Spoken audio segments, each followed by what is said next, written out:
you stay healthy, fit and strong for a really long time? So I always ask this question: can you be fabulous at 40, fantastic at 50, sexy at 60, sensational at 70, awesome at 80, never give up at 90, and happy and healthy at 100 plus? And a lot of people say to me that they don't want to be old because they don't want all the stuff that comes along with being old. I don't want wrinkles, and I don't want to get sick, and I don't want to get dementia and Alzheimer's, and I don't want to have a body that doesn't work anymore. I want to live with great quality of life. Me too. So what are the answers to that? Are there answers to that? Can we do that? And if yes, what do we need to do? And that's where it becomes really interesting, because you could Google, you could go to any search engine, go to any platform, any book, any library, doesn't matter, anywhere there's information delivered in the world, and there will be people, probably hundreds if not thousands of people, who will tell you this is what you have to do to be healthy, fit and strong for the rest of your life. The interesting thing about all the different pieces of information, what if we just stuck with the basics? And I love that quote: if I stick with the basics, I never have to go back to basics. And what are they? The opposite of that, there are some simple things to do, and there are some really complicated things to do. There are some inexpensive things to do and some very expensive things to do. And there are some things that seem to make sense, and there's some things that seem to be nonsense. So if it doesn't make sense, it's nonsense. So obviously, me as an old lady, I've lived on the planet for many decades, and I would like to stay young forever. I've been to some places in the world where people live over 100 and they've got great quality of life. They're still playing their sport, they're still doing their work, or they still have a business. They still make love to their partner. They have a fantastic life, and they're living over the age of 100. So I know that it's possible. But what I want to know is how to do it simply and easily. And it's been a driving force of mine, of course, as an exercise professional all of my life, because I don't want to just, and I've been 20 and that was awesome, and I've been 30 and 40 and 50. And now that as I'm getting old, I want to make sure that whatever information I give to myself, and I live and breathe myself, and the information that I give to other people is something that is really simple and easy, not complicated and expensive. And that's one of the things that, as an exercise professional, people have shared with me many times over my career path. I can't afford it. I'd love to do that, but I can't afford it. I'd love that piece of equipment, but it's too expensive. I'd love to go and do that particular physical activity, but I just don't have the money to do it. So my question is this: what are the basics? What are the fundamentals? What are the first things to do? And then perhaps we can have a look at other things, but let's do these ones first. So I always use the really simple fundamentals for me, which of course is, if I'm fit and strong, how do I get fit and strong? And if I am fit and strong, what will that do for me for the rest of my life? And if you look at things like disease, injury, the chronic illnesses that we get as we get older, there's no argument anymore that if you stay fit and strong, you'll either not get any of those diseases and you will stay young and strong for the rest of your life, or you will decline so much slower. I hate that word, decline. So there's an interesting suggestion that we're born, and then we get to our peak at around 30, 35, and then we kind of stay, and then we kind of drop off, and the last 20, even 30 years of our life, most people aren't very nice. They're not good quality. We're sick. We've got Alzheimer's, dementia. Life isn't very good. Well, I don't want any of that. So if I'm really fit and if I'm really strong, I will get rid of all of those challenges, or they will come on much later. And I'll share again, there are literally people in their 80s, 90s and 100 plus that are healthy, fit and strong. So what are they doing? Obviously they're really fit. Now, to get fit, you've got to get puffed, and your heart and lungs don't know what you're doing. So it doesn't matter what you do, as long as several times throughout the day you get puffed. Pretty easy. If you are really strong, which means now you've got strong muscles and strong bones, then you can stay active. And all you've got to do to get strong is to lift heavy things. Use as many muscles and bones as possible at the same time. Go to you can't do any more, because muscles can't count and they're blind, so they don't know what you're lifting. They don't know how many times you're doing something. As long as you keep going till you can't do any more, you've overloaded your muscles, overloaded your bones. ligaments, tendons and joints so they stay strong. So things like arthritis and joint degeneration normally happens as we get older. Normally people lose fast twitch muscle fibre as they get older, so their ability to do things fast is really limited. But only, and there's that great question, do we get old because we stop moving, or do we stop moving and that causes us to get old? And I'll go a step further. If you stop puffing and if you stop lifting heavy, you'll get old really fast. So the fundamentals of those are really simple. Interestingly, the anti-aging movement, the anti-aging business, and it's a big business, tends not to start with, let's get you fit and let's get you strong. So you could use plastic surgery, and a lot of people do as they get older. I'm going to use, first of all, non-surgical anti-aging methods, and then I'm going to have a facelift, or I'm going to have a liposuction, or I'm going to have my tummy tucked, or I'm going to have all this really expensive surgery. But what's so fascinating to me, because I've got friends that are plastic surgeons, and they will share, if you go to a great plastic surgeon, they'll actually share this with you, and some of them not so nicely. Get fit and get strong so you don't screw up my work. If you go into any form of surgery, let alone plastic surgery, your body needs to be really fit and strong to deal with the surgery and then recover really quickly. And then, of course, if you've got a fit, strong body with great circulation, then if you have something like plastic surgery done, then, of course, you not only will recover quicker, but the results will last longer and you'll look really good quickly. Isn't that awesome? But why would you start with a plastic surgery? And the interesting thing again is if you go to the wrong kind of surgeon, if you go to a cosmetic surgeon or a plastic surgeon that just wants to take your money, they may do the surgery, but it doesn't work for very long if you're not fit and strong. So the fundamental, of course, is to be fit and strong.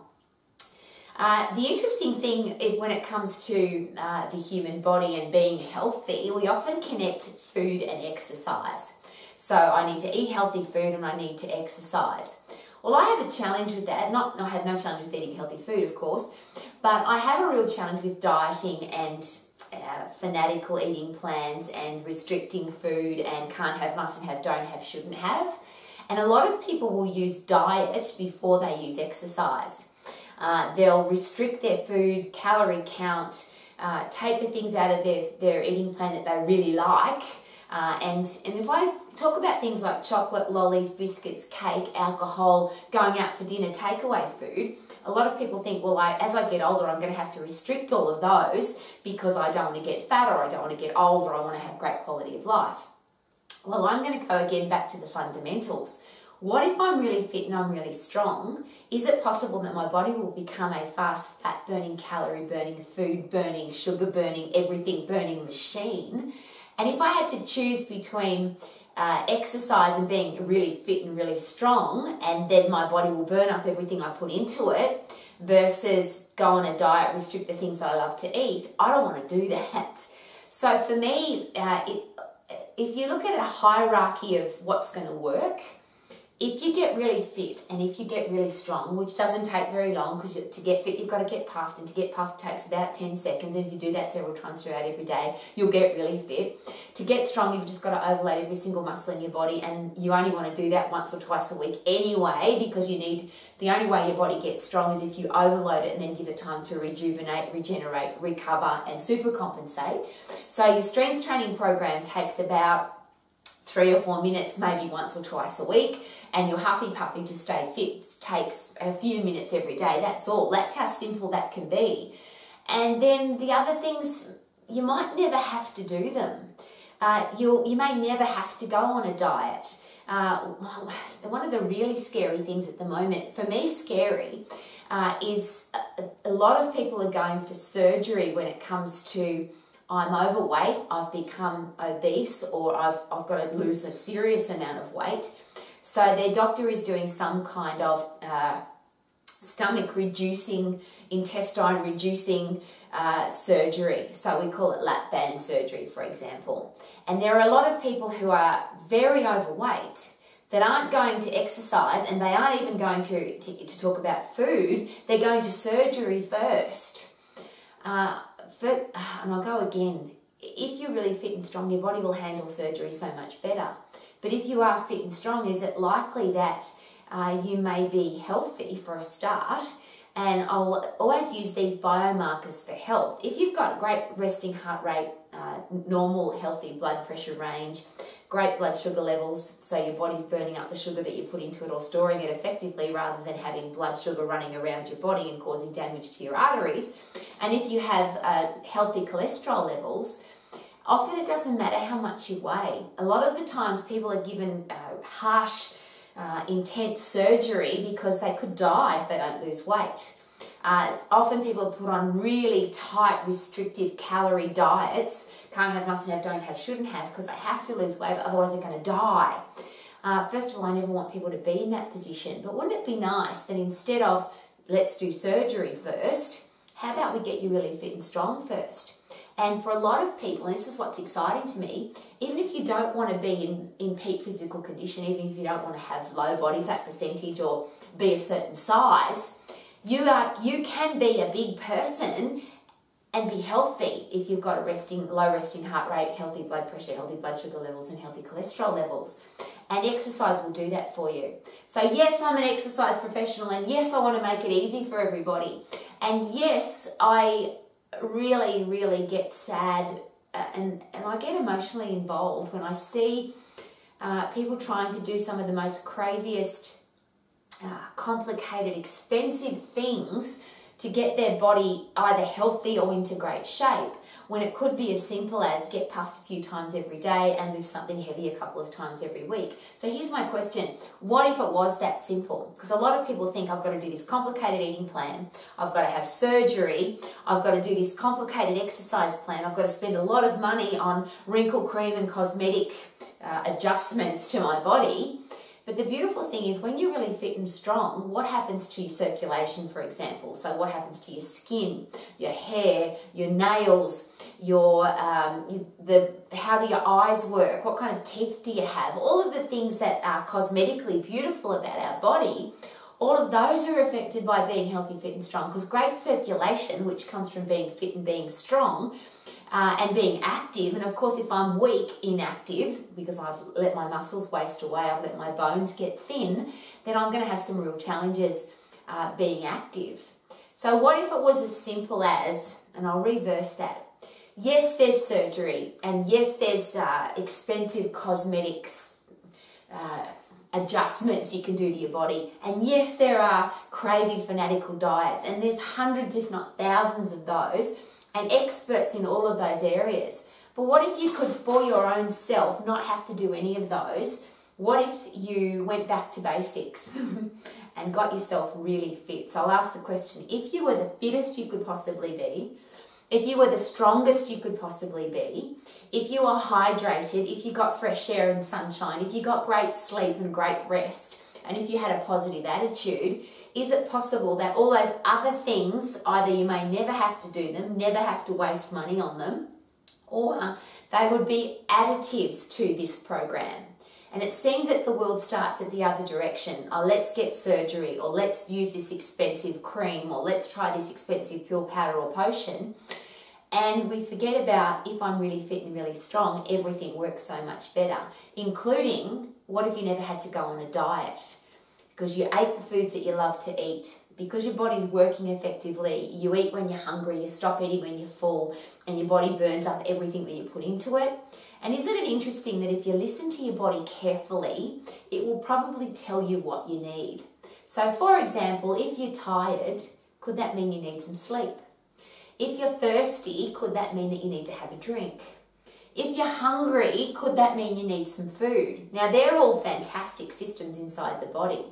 But if we overload our body with too much food and too much alcohol and pharmaceutical or recreational drugs and stress and anxiety, is it possible that all of those things break down those perfectly normal working systems? So if I get really fit and really strong, so now my hunger system works well again, so I only eat when I'm hungry and I stop eating when I'm full. When I'm thirsty, I drink. When I'm tired, I sleep. And I only sleep as long as I need. A lot of people share with me I need 10 hours sleep. But my question is always this: are you sleeping for 10 hours, or are you in bed tossing and turning, hoping that you can go to sleep and you still wake up tired, or you get out of bed tired? because you're not getting a deep sleep? Is it possible that if you're really fit and strong, that you go to sleep really fast, you sleep really deep, and you wake up refreshed?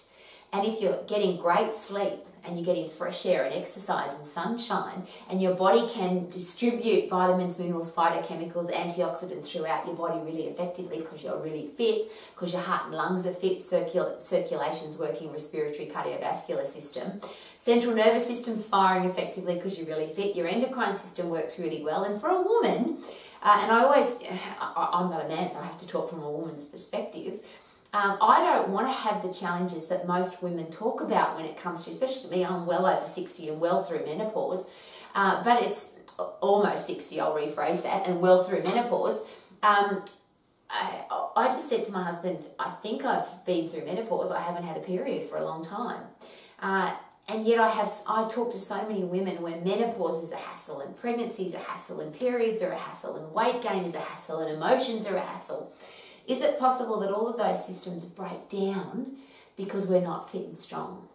Rather than go to an endocrine hormonal specialist and get onto some kind of medication for menopause, what if you were the fittest and strongest and healthiest you could possibly be? Is it possible that whatever challenge your body goes through, whether it's disease or injury or hormonal challenges or just stress in general, is it possible that we can deal with it better? And stress is a really interesting one because stress is one of the biggest killers in the world, as we know.